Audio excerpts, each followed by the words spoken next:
We are very excited to have Captain Leo Gumapas join us today from the U.S. Department of Health and Human Services. As Anna previously mentioned, we had a great experience with Leo, as well as several other agency heads at the NAF conference that John Phillips helped organize and run. Good to see you, John.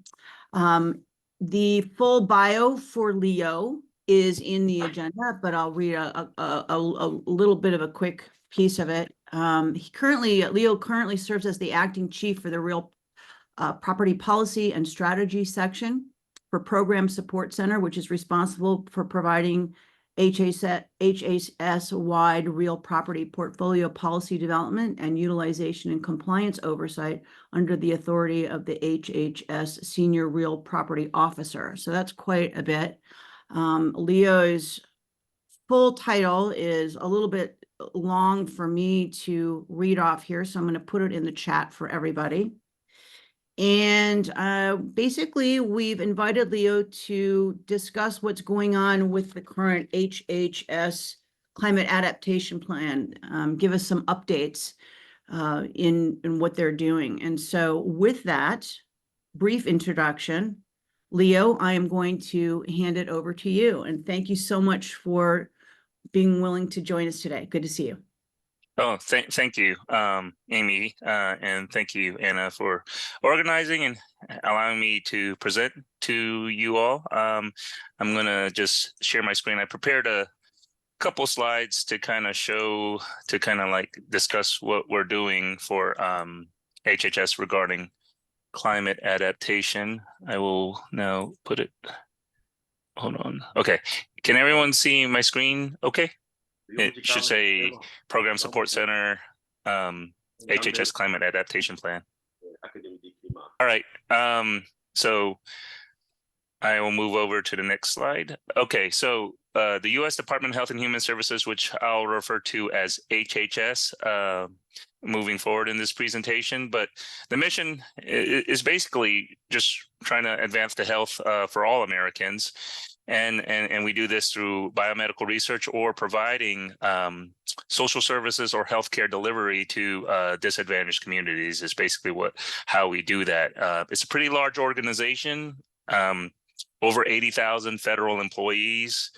We're spread across over 2,800 facilities across the nation and even in our U.S. territories, and we're kind of broken down into 13 operating divisions and 14 staff divisions. So the operating divisions actually are the ones that actually do the healthcare delivery and the social delivery. So examples of those would be like the National Institutes of Health, Centers of Disease Control and Prevention, Administration for Children and Families. Those would be examples of our operating divisions. But our staff divisions, which Program Support Center they're responsible for the actual overall coordination, enforcement, management, and policy formulation on behalf of the department. And we do a lot of the reporting and coordinating across the operating divisions so that everything can be coordinated and meet a lot of the objectives that either come from laws, regulations, or any of the executive orders that are trying to be met. So that's a lot of what my office does. Don't really do the other parts for enforcement and management. More of what my office does is more policy formulation and coordination. And the only thing that I do policy formulation for is just real property that the federal government actually owns or leases. So just some things that came up. There was an executive order. The name of it is 14008, and these slides, Amy, I'll make available so if people want to click the links and learn a little bit more. But it came out when President Biden came into office, and one of those items that wanted to be developed was the White House Environmental Justice Advisory Committee, just trying to make sure voices from especially disadvantaged communities that have experienced a high burden of pollution and what they wanted to do is have their voices heard. So they assembled this committee to address that. And so this committee released a report in September 2023, so a little over a year ago. And they looked at what the agencies are doing and what are some opportunities to advance environmental justice. And some of the things that report highlighted for HHS was making sure with climate disasters that what was learned is that a lot of the communities experience a lot of things called climate anxiety that affects your mental health. And they wanted HHS to start looking at their programs to making sure within their delivery models that they incorporate this and making sure that climate anxiety and mental health is addressed. And so what came out of that was the Substance Abuse and Mental Health Services Administration, which is another acronym for them is SAMHSA, which is one of our 13 operating divisions, issued this request for information in advance of the report to kind of learn what mental health and how climate change is affected. And they got an overwhelming response, which you can click on the link and see the responses that were received from the public. But from there, they developed a 2023-2026 strategic plan. Unfortunately, climate anxiety was not addressed in so-called document. Mental health in the aspect of how it was chosen was more geared towards opioids and the COVID-19 pandemic. However, post 1 month after the report, they made a webpage that talks about climate anxiety, and they do provide resources and how to and guidance, and even a hotline for how to deal with some of these anxieties that can come up with some of the disasters, especially with recent wildfires that happened in Hawaii last year and things of that nature. SAMHSA does have a lot of resources regarding that and guidance. So just letting everyone know about how we're approaching mental health and some of the calls to actions we got from some advisory committees. The other thing that HHS has developed is as part of the executive order that I mentioned earlier, another item was having HHS create the Office of Climate Change Health Equity, which I'll call OCHE. That's how they're pronounced. But the focus of this office, which is established within the Office of Assistant Secretary for Health, which is another one of the 14 staff divisions, is to look at how climate change can affect American people. So what OCHE has developed was a climate change health equity supplement to go along with HHS's climate plan that was released in December 2021 as another objective of this same executive order. What this does is a lot of times when we got direction from the White House to develop plans for climate adaptation, we're more geared towards our real property and how do we make those that infrastructure and those facilities more resilient to climate change.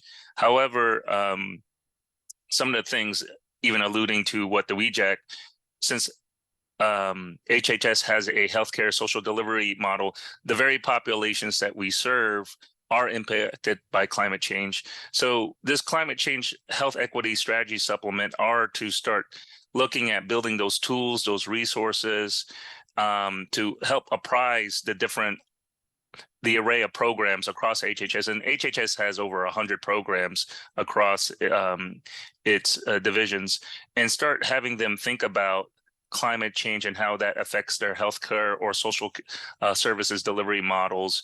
And you can learn a lot about those aspects within that supplement and how we're trying to align our programs and to better serve the American people and how climate change is affecting those aspects.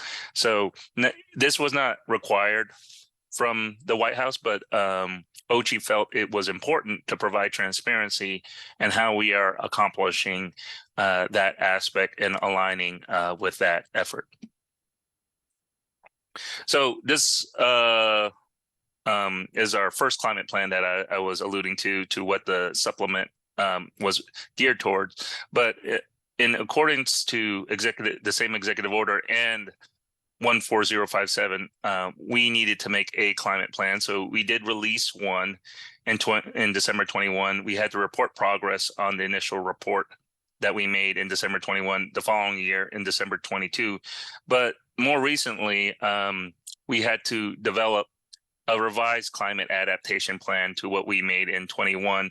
And what the White House wanted all the agencies to do was, there was a wide array of how the plans were developed across the agencies, but they wanted some sort of standard reporting and how we looked at risk and how we were to assess or mitigate the so-called risks. So they developed some certain tools for all the agencies to use to apprise those plans and get everything normalized to a standard template. And they wanted us to report on specific things. And again, it's mostly facility centric is what it is and what we report. So all the links to the executive orders, I have put those on there. Not going to really go into the details of that, but each of those plans I made links to them. So people can look through those in detail and see how our initial plan, what we reported on, and what our new plan looks like. But I'll give high level aspects to the 24 and 27 plan, which is something that we released as of July of this current year.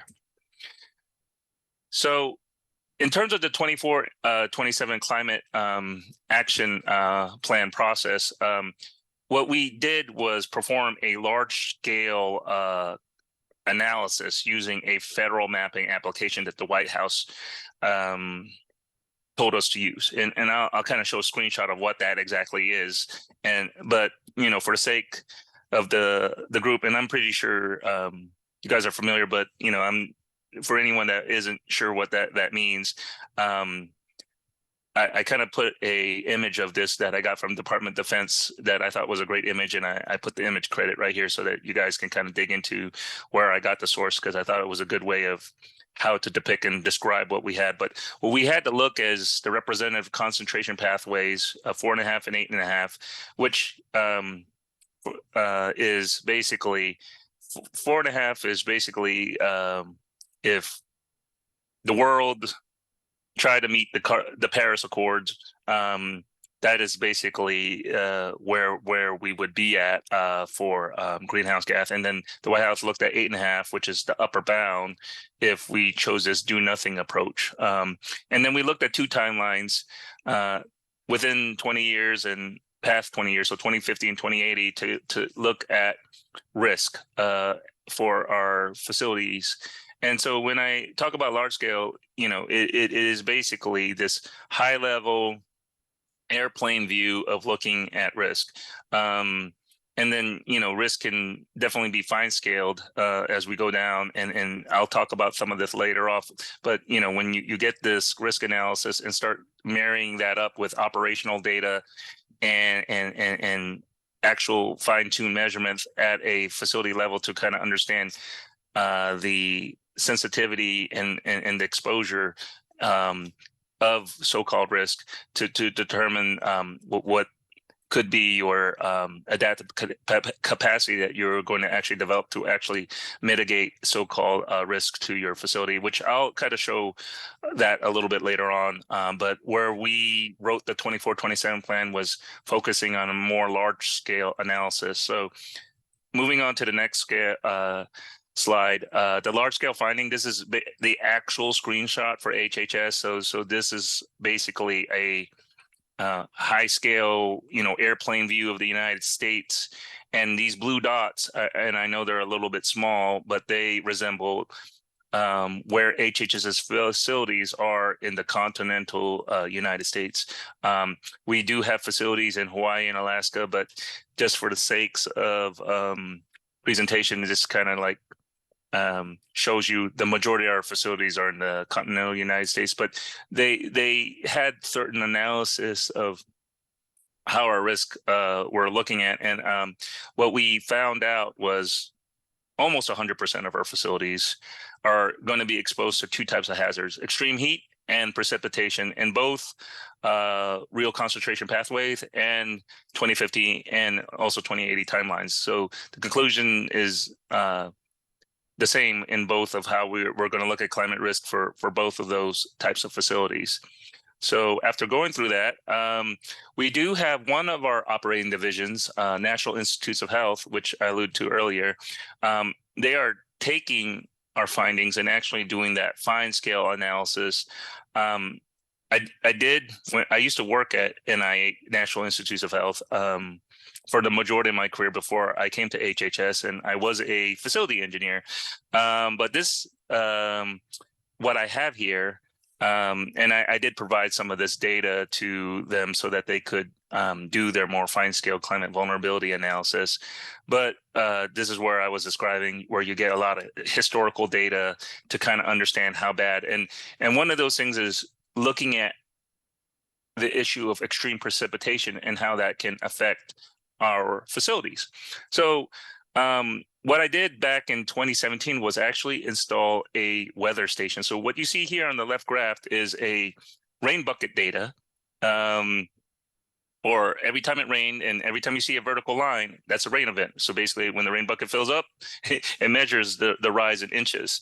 On September 10th, 2020, we had a huge rain event. On the right, this kind of tells you the monthly rainfall from Weather Almanac, how much rain we got. And so usually in Bethesda, Maryland, this is where the National Institute of Health campus is, we normally get 3.5 inches the entire month, the entire month, okay?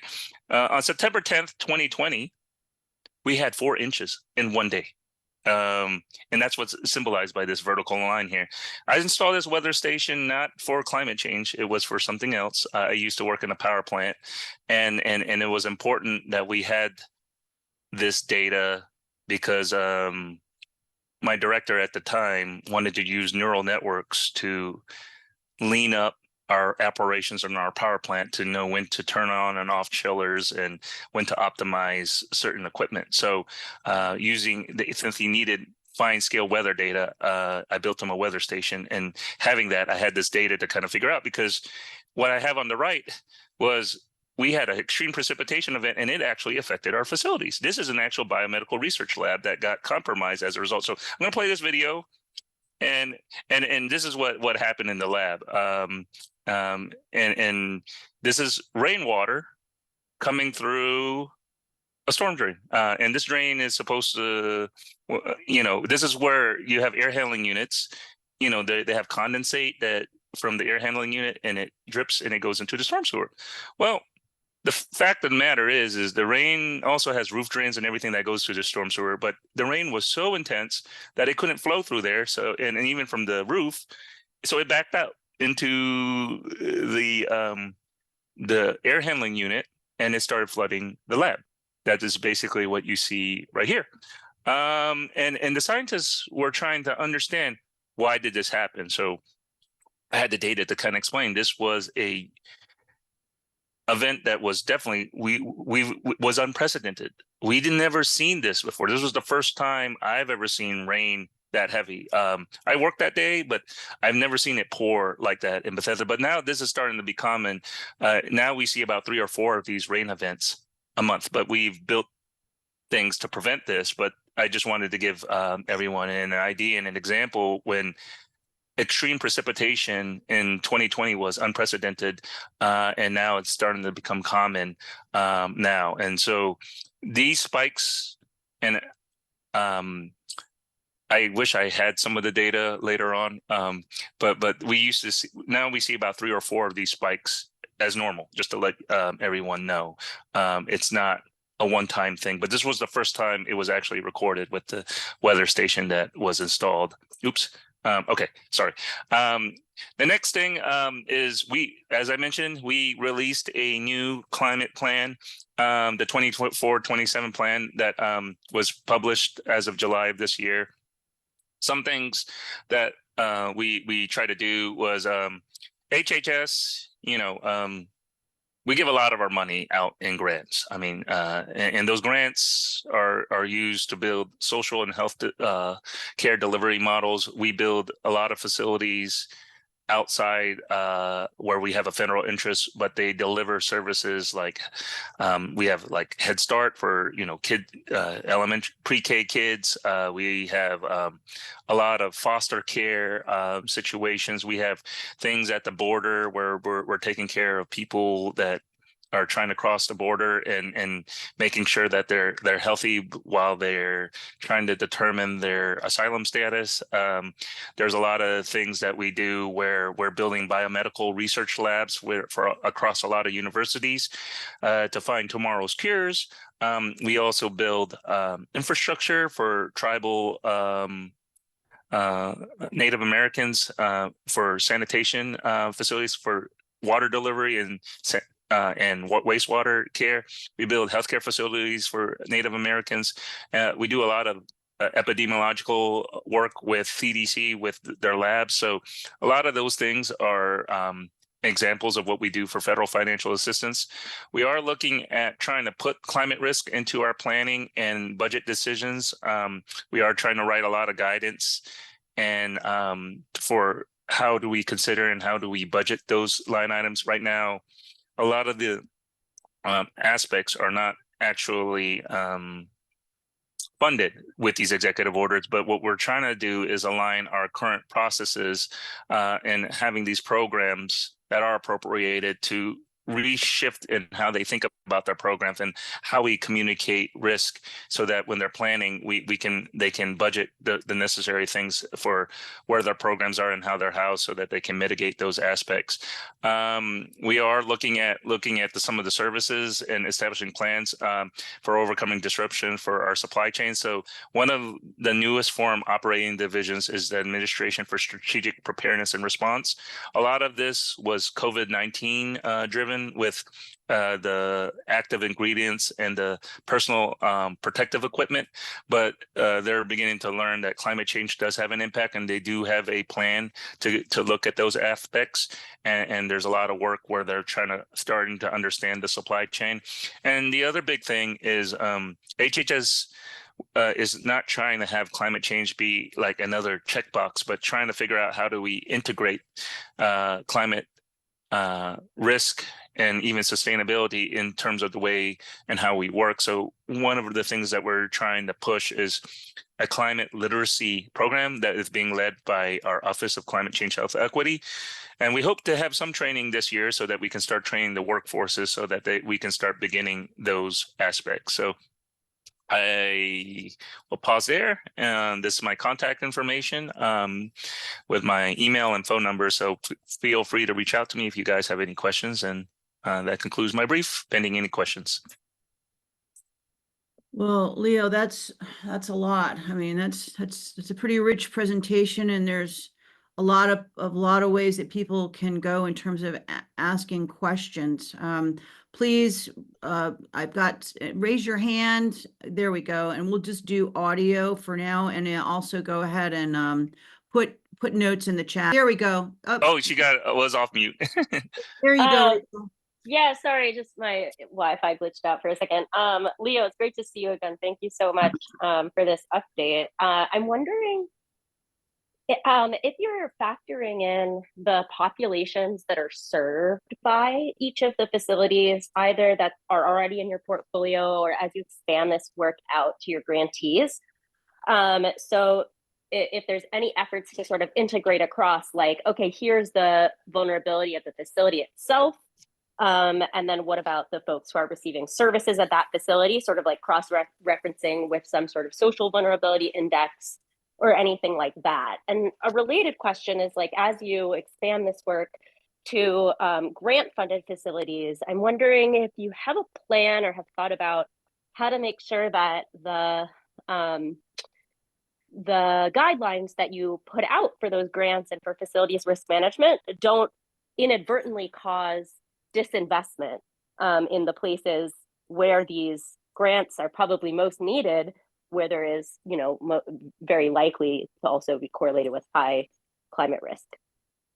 Oh, yeah. Thanks, Rachel, for that question. And that is realities, and those are a lot of the discussions we're having right now. But one thing that I am doing right now, there is an initiative from President Biden Harris called the National Initiative to Advance Building Code, and what that initiative does is to look at real property that's funded through federal financial assistance to actually implement the latest building codes. And they say for every dollar you invest, it's $11 in what's mitigated. And what I am beginning to do is starting to gather some of that data. It is a challenge to get data from federal financial assistance programs on those very things. I'm beginning to ask those questions. So I'm hoping to get some of that data so I could start understanding population served. Right now, I have anecdotal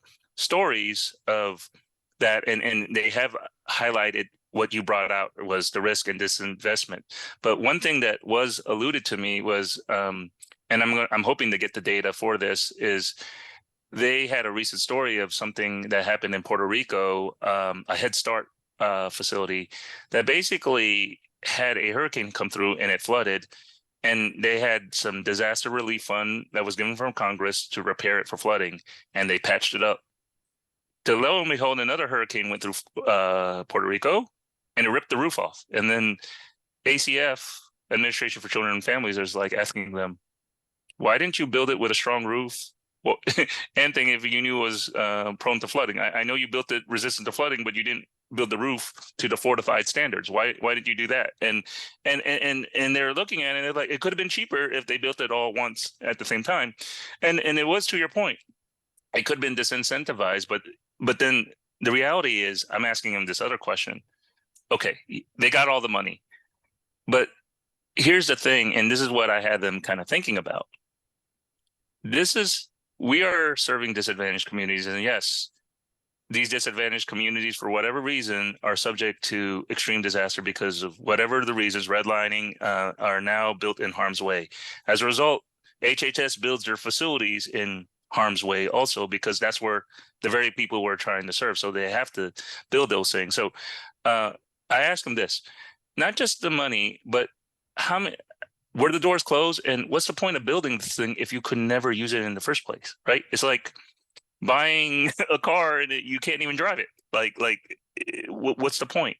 So those are some of the questions that that they're trying to think about, but I don't have the data yet, and they're trying to figure out where we're at so that we can start understanding that and being able to communicate that. The data, a lot of the systems where these things are they're in there, is just the trouble of being able to harness those things. So we are trying to figure out ways, but we're subject to certain laws like the Paperwork Reduction Act, and I'm trying to navigate all those things in the bureaucracy just to be able to answer the questions. Like I do want to, I have been asking them. It's just to be able to ask the grantees the applicants, I can do it up to 9, and then I can't exceed that, is what I learned. And so I'm trying to figure out how do we get there, and that's where we're at with this. Is we understand we're going to implement some sort of guidance, and we're trying to figure out how do we get there. But we do have something. We're hoping to release something in 25, and trying not to get to some of those balances. So when do we make it effective? When all that we do those things, they do come to the very points that you're asking. But we're having a lot of conversations. We're looking in it. It's not as simple because of all the things that you described, but we hope that we can start doing it. But yeah, still have a lot of meetings to kind of discuss this, but we're hoping we can get something within the upcoming fiscal year. Great. Thanks. That's a great question, Rachel. Thank you for starting us off with that. And thank you, Leo. We have Claire Fogelson is next. Claire, go ahead and unmute yourself and ask your question. Good morning. How much do you rely on or work with local government to develop or deliver your programs? I mean, for me personally, I do not work with local government, but my understanding, some of the programs, depending on what they are heavily involved with local government, just because they issue block grants, and that's what it says. They either issue at the state, or they give it at a county, or even at a local government, and it depends on what it is. So in those cases, they will heavily work with the local government in terms of refining, especially when you start thinking about a block grant, and in terms of implementation, tracking it, and making sure the requirements. And so there are sessions where I've sat in where local government has come up, and there is a lot of fine tuning between our notice of funding of opportunities, or our application instructions in general, and hearing the pain points of, and also looking at the gaps and the uncoordination between federal agencies.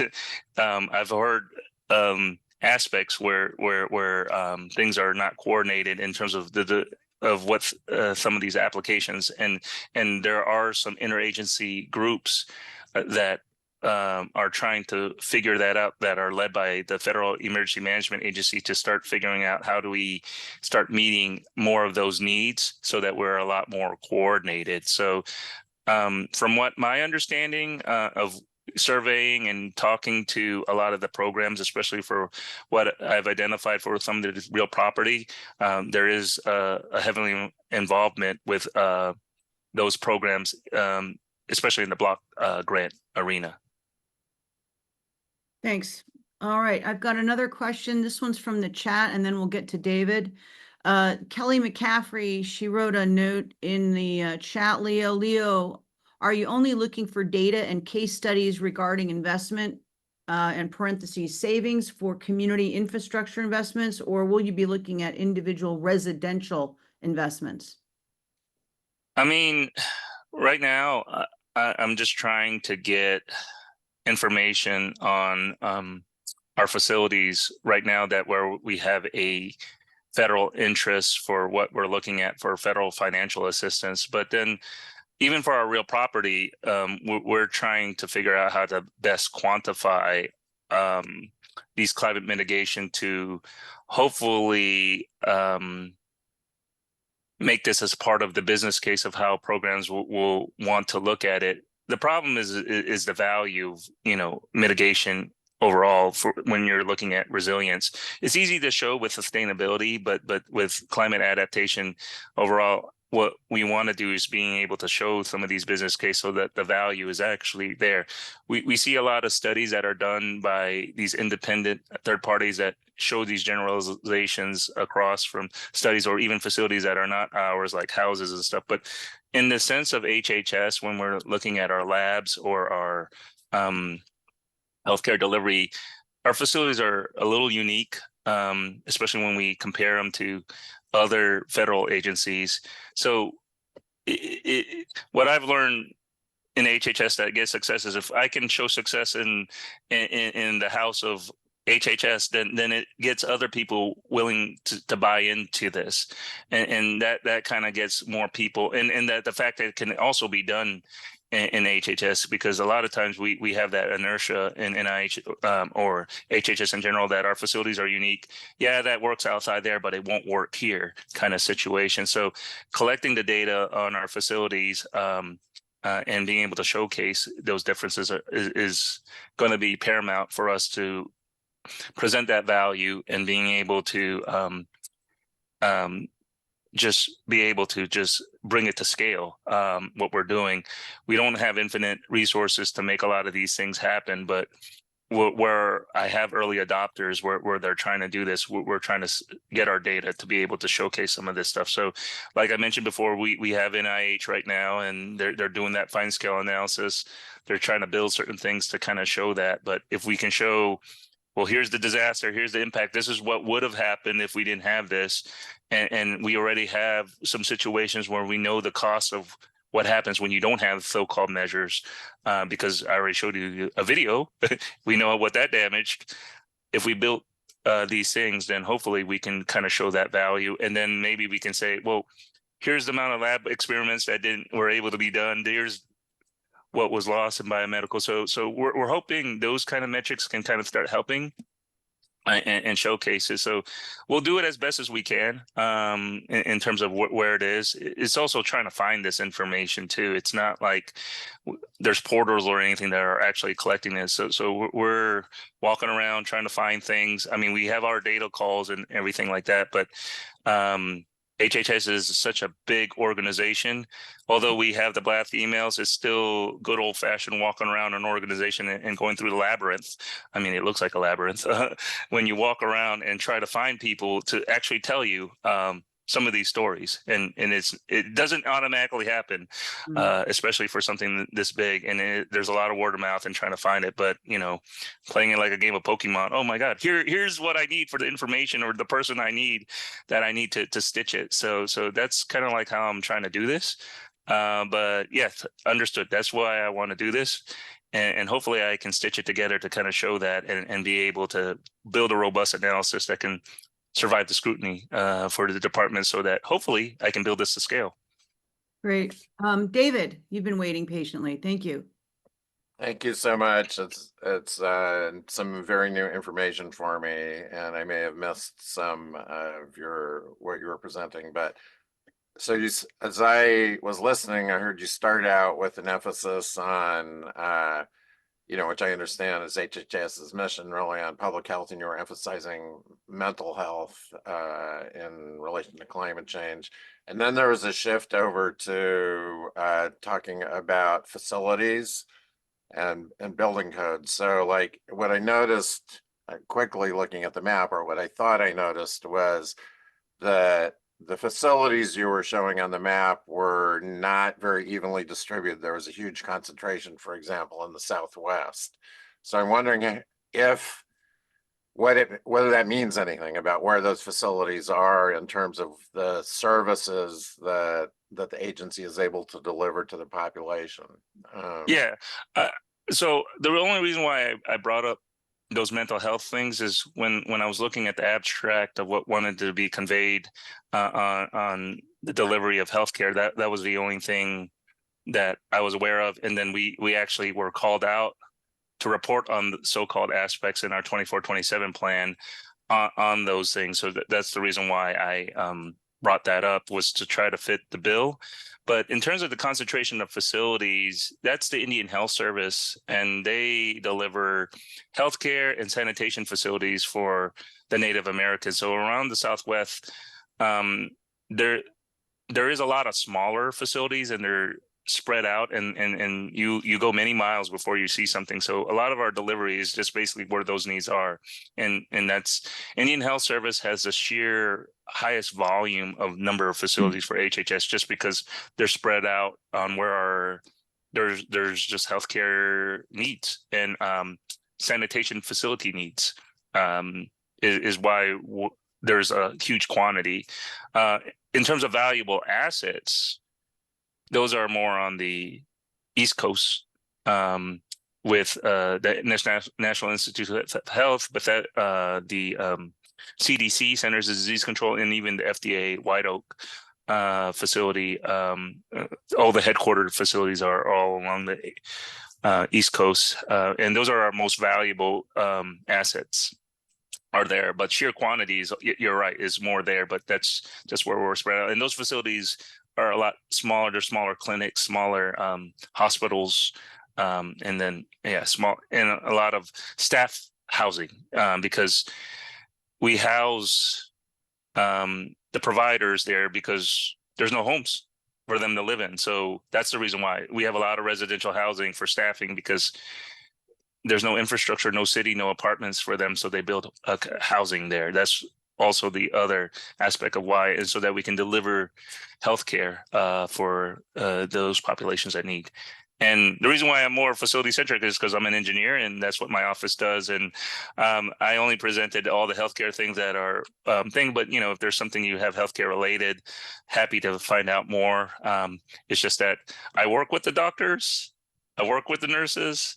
I know a little bit because I'm a public health engineer. Like, they give me the kindergarten version of it so that I know how to say a little bit, and I get it. and I know how to line my building and house it, but you know, I'm not a healthcare person, so just want to let you know that I was just trying to give you my baby version to help meet the talk from what I thought was the interest of the audience. Understood, and thank you.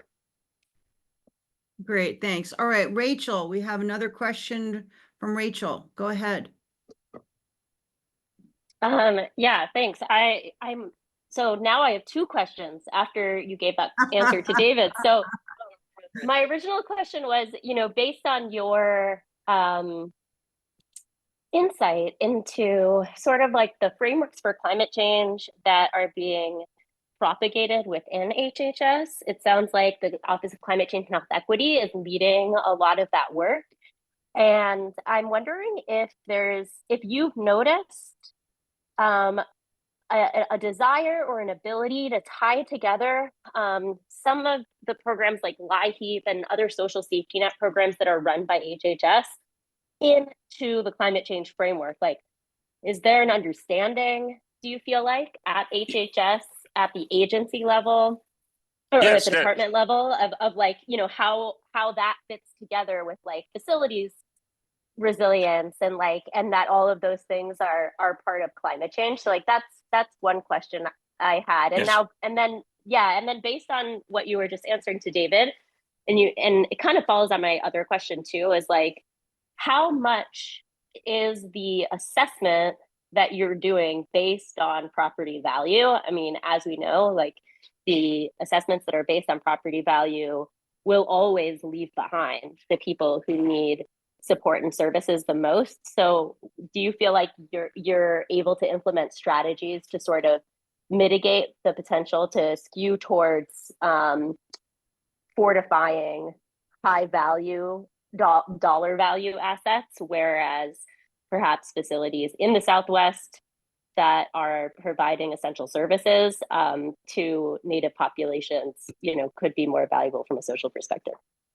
Yeah, thanks, Rachel. So the answer to your first question is yes. So within the Office of Climate Change Health Equity, they are working with LIHEAP.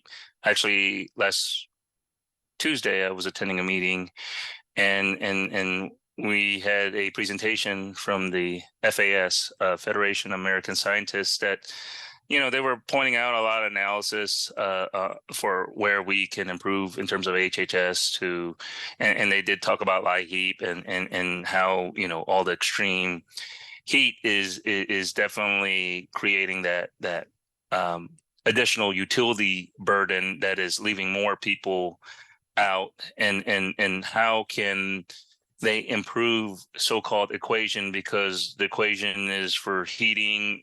If we look at heating days versus cooling days, but those cooling days with the formulation are equal to heating. So they're looking at it, and so they loop that in to kind of point that out, and so they have pointed out some opportunities for us to have some of that equalizing, but then they ran some projections looking at climate change to get to some of those aspects. So yes, but the climate plan is more geared towards what has an actual federal property ownership for owned and leased, which is pales in comparison to what's outside for what you're referring to, the grants for federal financial assistance. So most of the money of HHS goes out, not within the portfolio.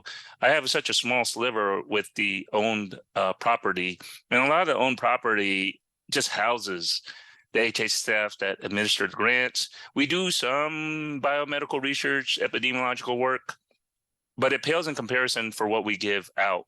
Like if I told you, so what I'm doing to kind of help look at real property, which I don't look at real property in terms of what you are alluding to for like Southeast and all those aspects. But what I do for real property in the way I look at, so we do have real property valuations of what we own.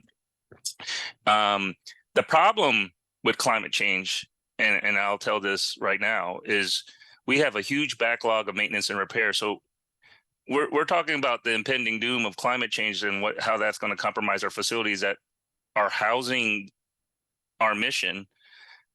And the actual execution of mission actually gets affected when these facilities are basically experiencing climate change. But we don't get funded to basically maintain it. And the National Academies of Science did a report of what exactly this is. But so just to put, HHS gets $600 million to maintain its facilities. And that was in 1990. Guess how much money we get to maintain our facilities still in 2024? 600 million. So inflation definitely hurts 600 million in 1990 and 600 million. It's less. And so our facilities literally, I mean, are falling apart, and I've seen it, and that's basically what I've done. I mean, we were able to overcome and adapt a lot of things, but what we're trying to do is trying to get the right funding for our own facilities, and that was kind of like what I was trying to show, and trying to get some of those shifts. So we came up with some performance measures. We're routing that up to the flagpole, so that within the office of the secretary that leads the operating divisions can start talking to those operating divisions and be like, hey, your programs, and starting to communicate that. And hopefully that will start getting the change in conversations to start steering those dollars to maintain the facilities, because right now our facilities, they're already failing right now. That's just reality. And we haven't even reached 2050 and 2080, which are going to stress them even more. So, and it's not just HHS, it's all federal facilities that are experiencing that. And that's more of my focus. We have not really focused on grants and sustainability. That has never been the story. The conversations for that just started beginning maybe 10 months ago. So everything that I've been talking about has been what I've been starting with to try to integrate climate change and sustainability into grants and starting those conversations. But there is no office of engineers. Most of the engineers they hire for OS is just to concentrate on the internal portfolio. This is kind of like something that comes up within the office of the secretary, or like the grants will ask, and then they were like, oh, we finally hired an engineer and he's Leo, and that's what it is. Formally, that's not mine, but because it gets routed, that's when I answered the question. So they're beginning to figure out that scope, I guess, but it wasn't something that was fully identified.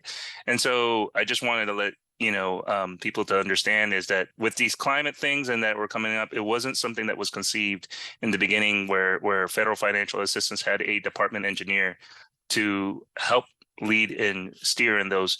A lot of the conversations, a lot of this has been very recent, not even 1 year, in terms of how we're beginning to approach this. And a lot of this has been the result of executive orders and all that. So hopefully that puts a little bit of context.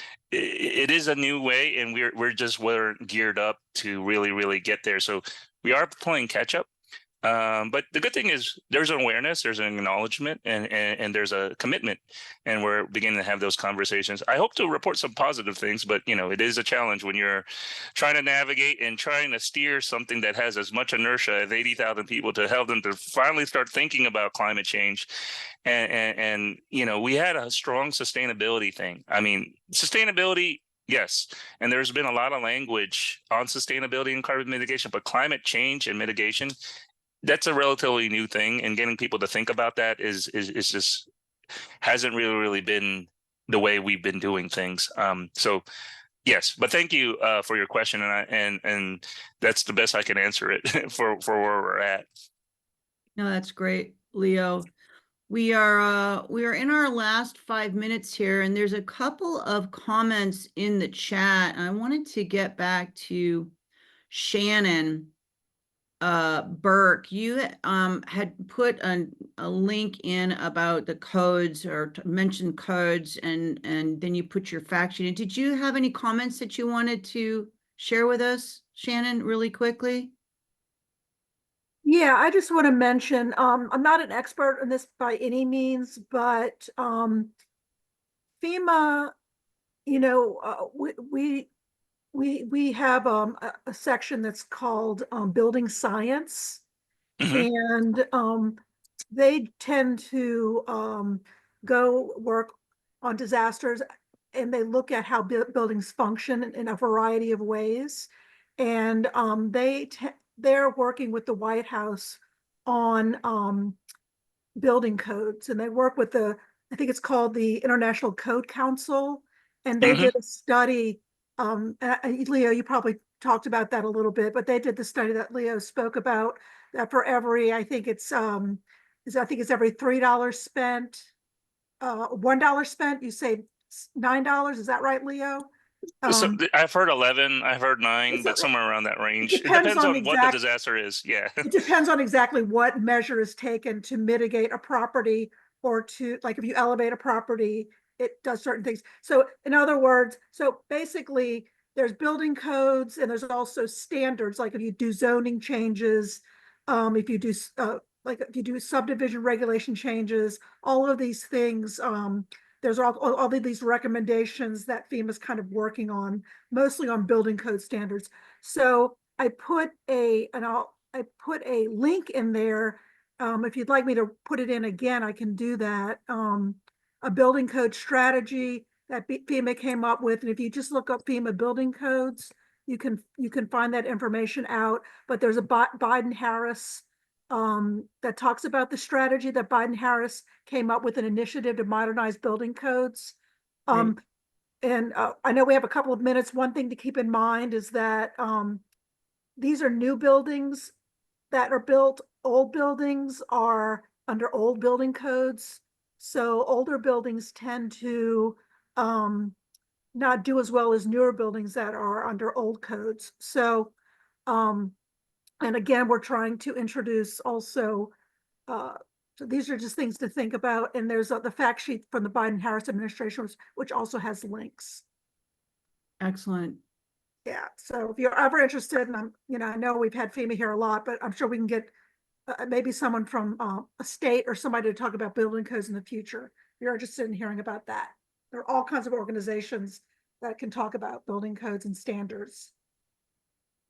Yeah, Sharon, that is the effort that we're trying to do with our federal financial assistance, for the same effort that you're talking. And I sent on that group and report progress, and we're trying to do a lot of that. But yeah, that's exactly the same initiative that we're trying to push.